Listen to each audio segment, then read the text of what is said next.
కలకలలాడించే మన పెద్ద రైతన్న. ఎట్టుండే మన పల్లెలు గతమంతా నెర్రెబారిన నేలలు. ఏడేండ్ల ఈ పొద్దులో చిగిరించే మెల్లగా మన బతుకులు. ఒక్క పలసని వాడు ఒక్కు గుండెల వాడు బంధుకులా కదిలినాడు. ఒక్కరొచ్చే పనులు ఒక్కొక్కటే చేస్తూ రెక్కలే తొడుగుతున్నాడు.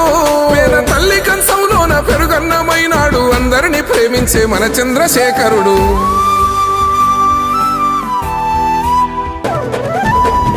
ఇన్ని ఏండ్ల గోసల ఫలమై ముందు నిలిచే మన పెద్ద సారు. ఒక్కడే కేసీఆర్, పుట్టరింక తనలా ఎవరు. అదృష్టమే మన అందరిది, కల్లార చూశాము ఈ మనిషిని.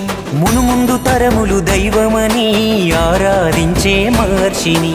రాజకీయ కోణం ఎందుకన్నా అతడు రాజ్యాన్ని తెచ్చిన వీరుడన్నా. తెలంగాణ అంటే కేసీఆర్